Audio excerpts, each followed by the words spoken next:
Salut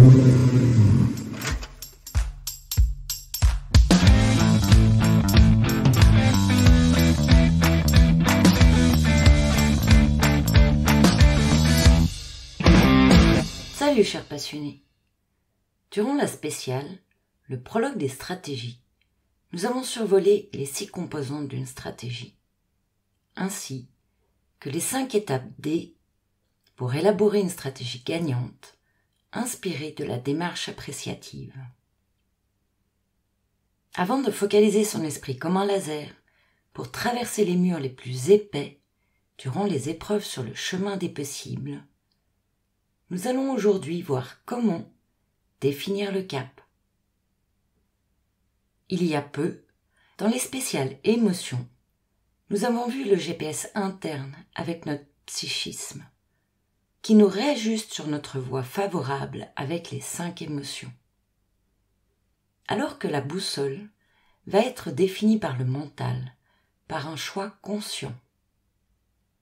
La première étape, avant tout, va être de se laisser porter par sa créativité. Dans cette spéciale, Joy et Victoire vont te présenter quelques différentes façons de développer tes catalyseurs de créativité.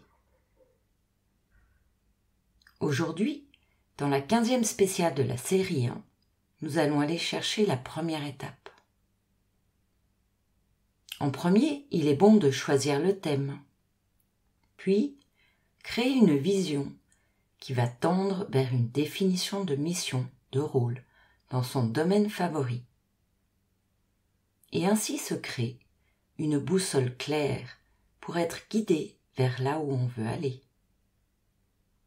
Comme disait Albert Einstein, l'imagination est plus importante que le savoir. Le savoir est limité. L'imagination englobe le monde. Bonne écoute. Salut Victoire. Salut Joy.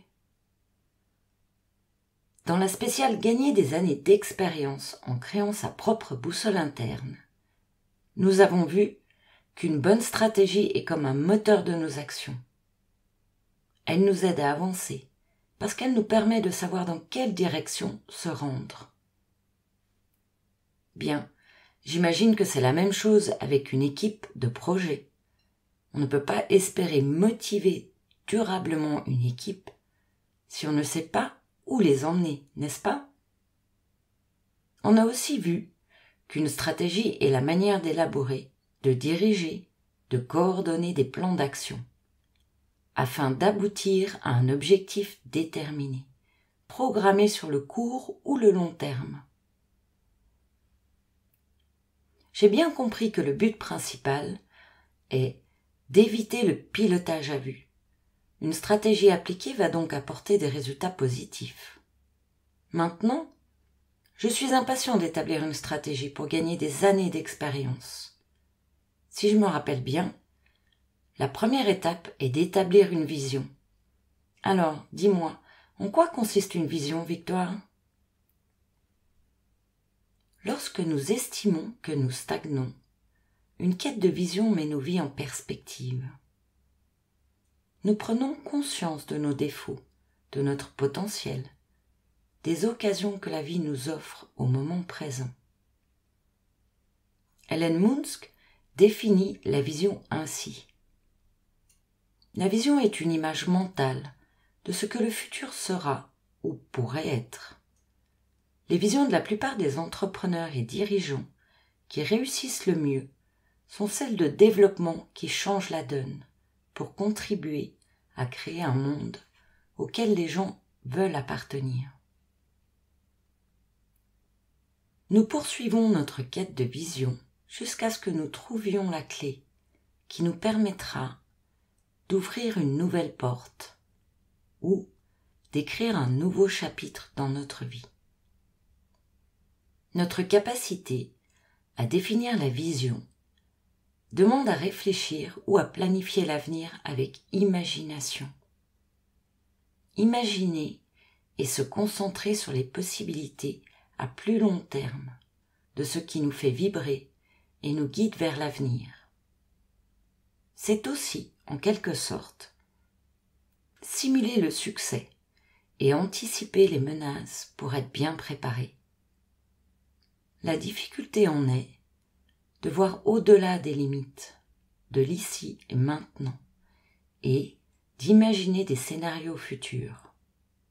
Oh oui, cela me rappelle la spéciale bonus avec l'interview de Camélia Liparotti, quand elle nous partage comment elle a créé une nouvelle vision. Elle nous explique qu'elle a réalisé un léger virage dans sa carrière, en passant du quad au SSV, en passant de pilote à actrice active dans le développement des nouveaux modèles de véhicules de compétition pour Yamaha officiel. Alors, qu'est-ce que ça apporte dans la réalité ? Bien, les avantages en sont multiples. Créer une vision de vie permet entre autres, en premier, de se donner une direction, un repère, un but. Et aussi, avoir une boussole au quotidien. Cela offre de la motivation, des challenges. En d'autres mots, c'est initier un changement dans sa vie. Ou encore, reprendre sa vie en main, ne plus se laisser porter par le temps, et plutôt agir avec intention pour construire son futur. C'est aussi se faciliter son quotidien et la prise de décision tout au long de la journée, du voyage, grâce à un cap qui aide à choisir. Ok, donc le fait d'être clair dès le début sur le pourquoi maximise les chances de mettre en place des changements positifs. Et aussi, une vision aide à passer à l'action ? Dis-moi, Victoire, qu'est-ce qu'une vision réussie alors ? Une vision générative est profondément enracinée dans une passion, une intention et une implication à changer les choses pour le meilleur. Faisons l'analogie avec un voyage. Tu veux bien, Joy ? Lorsque nous regardons au loin, dans la direction que nous avons prise, nous avons du mal à voir les détails de notre destination. La destination est même parfois au-delà de l'horizon, inaccessible à nos yeux, et nous suivons plus un ressenti comme une boussole intérieure. Même si la direction est claire, nous ne pouvons pas toujours voir les détails de la destination finale, qui se trouve au-delà du point de vue de l'horizon. Cependant, au fur et à mesure que nous poursuivons le voyage, des repères, des jalons et d'autres sites intéressants se révèlent à nous. Et nous les voyons de plus en plus clairs lorsque nous en approchons. Certains d'entre eux sont prévus, d'autres sont des surprises. De même, l'image d'un projet est la résultante d'un voyage vers une vision générative plus large. Comme disait Walt Disney aux journalistes, après la sortie du dessin animé Fantasia en 1941, et en pensant à ses futurs deux projets, Pinocchio et Bambi, ce que je vois loin devant est trop nébuleux pour être décrit, mais ça a l'air énorme et scintillant. Walt avait une orientation puissante concernant la direction de son entreprise, et pourtant sans contenu concret. Une vision n'est pas forcément limitée à un but. Ce dernier sera plus un produit de la vision. La vision est plus connectée à une force de vie, à la vitalité, qui se traduit à travers nous en action. Martha Graham écrit « Une vision est un processus génératif qui se renouvelle constamment, en intégrant nos connaissances du moment concernant ce qui pourrait exister pour créer quelque chose de nouveau. La vision commence souvent comme les rêves. Ils émergent de l'inconscient créatif et non de notre esprit cognitif rationnel. Une fois la vision présente, associée à la raison, une création peut apparaître. C'est alors que les projets apparaissent et en découlent des objectifs spécifiques. Ces derniers sont donc pilotés par l'esprit cognitif, la raison dans une progression plus rationnelle. Ah, Donc quand je rêvais de rallye, c'était déjà une vision, sauf que je la ressentais dans mon cœur et non en visuel. J'en déduis qu'une vision n'est pas forcément imagée. Tout à fait, Joy. Toutefois, si tu développes le visuel en plus du ressenti, alors le processus de réalisation peut s'accélérer à vitesse grand V, car tu mets en conscience l'ensemble des actions pour atteindre ton rêve. Ah oui, je vois, j'étais guidée par ma passion, par mon cœur, et tout s'est déroulé. Le fait d'amener une vision, qu'elle soit visuelle, ressentie, auditive, peut-être même olfactive ou encore gustative, à long terme, déclenche un pouvoir d'attraction. Peut-être est-ce même le déclencheur de chance, de potentiel. L'on attire alors d'autres événements que la vie nous offre sur le chemin, comme des opportunités inattendues. Et là est le pouvoir de vision. Oh, cela devient de plus en plus clair. Être propulsé par le cœur nous donne de l'élan. En ajouter une vision nous axe dans un canal qui nous propulse encore plus vite vers notre rêve pour le dépasser. Sur le chemin se présentent des carrefours, des choix, des défis, des embûches, avec des cadeaux cachés qui nous permettent de faire ce que j'aime à dire des sauts quantiques.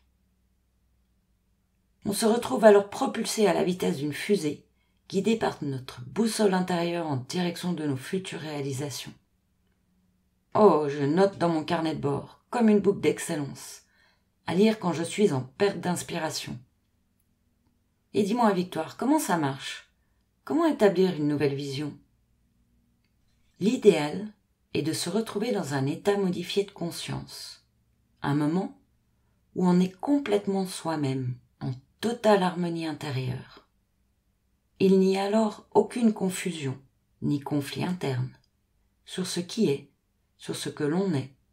On se retrouve dans un état émotionnel positif. Ce moment peut s'accompagner de mouvements comme en marchant dans la nature, en promenade à vélo, en jardinant, en sculptant du bois ou autre. Un instant qui nous est propre à chacun et qui permet l'émergence spontanée et automatique d'idées, d'intuitions. C'est ce que l'on pourrait dire être en relation ininterrompue avec son propre monde intérieur. Cela peut se réaliser à travers une méditation ou un catalyseur de créativité. Comme une activité que l'on aime profondément, peut nous transporter dans un état de conscience modifié, ce qui ouvre notre inconscient créatif, comme en jouant de la musique ou en dessinant, ou dans un état calme et de détente en week-end à la mer ou à la montagne, dans l'imaginaire aussi peut-être. Oui, il y a un panel infini de catalyseurs de créativité.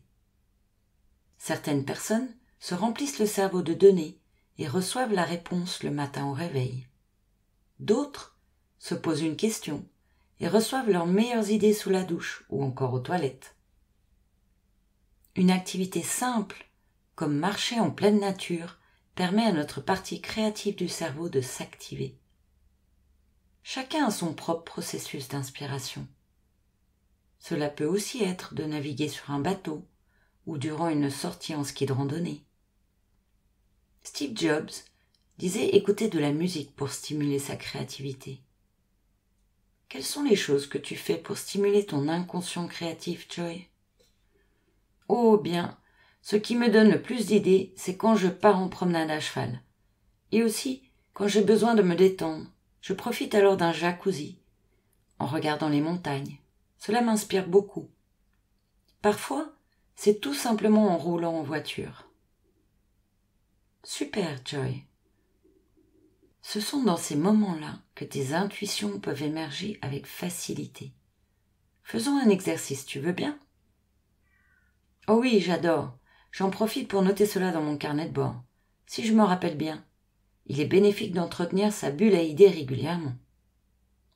Oui, cela te permet de mettre à jour ta vision. Et aussi, de voir d'autres possibilités qui émergent au fur et à mesure de ton avancée sur le chemin. Ok, maintenant, laisse libre cours à ton imagination. Pose le mental de côté. Répondre aux questions suivantes demande à voir grand, sans limite, sans aller dans le détail. Juste se laisser porter sur ce qui te vient à l'esprit. Rappelle-toi, nous sommes dans le monde des rêves, de l'inconscient. La partie rationnelle viendra par la suite. Il est nécessaire de se laisser aller à la créativité pour laisser le champ des possibles dans ce moment-là. Le but est de voir l'image d'ensemble, la vue de loin, comme un aigle, on pourrait dire, focalisé sur la forêt plutôt que sur les arbres. Je te laisse dessiner un carré dans ton carnet de bord avec 4 cases. En titre de la première colonne écrit « âme ». Puis, le titre de la deuxième colonne « ego ». Pour cette pratique, je te propose de la réaliser dans un moment de catalyseur de créativité de ton choix et de limiter tes réponses à 10 mots-clés. En voici les questions que tu pourras te poser plus tard dans ces moments de créativité et d'inspiration. Dans la partie âme, en première ligne, nous retrouvons la vision. Que veux-tu créer dans le monde à travers toi, Joy? Ou encore, quel est le monde auquel tu souhaites appartenir? Passons à la partie ego. En première ligne, nous retrouvons ici l'ambition. Quel type de vie veux-tu créer pour toi-même, Joy? Quel type de statut et de performance veux-tu atteindre? Dans la partie âme, en deuxième ligne, nous trouvons la mission. Quel talent, ressources, capacités et actions vas-tu faire preuve pour atteindre cette vision répondue en 1, Joy? Dans la partie ego, en deuxième ligne, nous trouvons le rôle. Qu'aimerais-tu ajouter à ton CV, Joy? Quelles sont les compétences fondamentales nécessaires pour être ce type de personne? Pourquoi te passionnes-tu? Qu'est-ce qui te fait vibrer et a l'effet de ne pas voir le temps passer? Si tu étais vraiment en train de vivre tes rêves et de créer un monde meilleur, quel genre de choses serais-tu en train de réaliser? Voilà, Joy, je te propose de pratiquer, dans tes moments d'inspiration, ces 4 phases d'intuition. Laisse venir à toi tout ce qui te vient, et surtout si cela paraît énorme et impossible. Au cours de la prochaine spéciale, on verra comment passer de la rêverie à la conception et donner forme à ta vision par la réalisation de ton projet. Rappelle-toi, dans cette pratique, nous sommes dans le monde des rêves, de l'inconscient. La partie rationnelle viendra par la suite. Il est important de se laisser aller à la créativité pour laisser le champ des possibles dans ce moment-là. Aujourd'hui, nous avons survolé qu'est-ce qu'une vision, qu'est-ce qu'elle peut apporter et comment la déclencher. Je te laisse à tes rêves les plus fous et te retrouve semaine prochaine pour la suite. En attendant, quels sont tes catalyseurs de créativité? Quelles sont les choses que tu fais pour stimuler ton propre inconscient créatif? Astuce de Joy. Joy, au cours des jours suivants, a pratiqué ses catalyseurs de créativité avec le tableau des 4 points, âme et ego. Voici ce qu'il a ajouté à son carnet de bord dans la partie vision. En titre, une citation de John Sculley. Le futur appartient à ceux qui voient les possibilités avant qu'elles ne deviennent évidentes. Ensuite, il ajoute la définition. choisir le thème positif du changement en 3 points de réflexion avec les désirs, les souhaits, les espérances. Joy part en vacances et en profite pour appliquer un jeu d'esprit. Il s'agit de partir des réponses, d'imaginer le futur le plus désirable possible, dans chaque domaine précis. Avant le départ, il écrit cette question dans son carnet de bord et y répond durant le vol.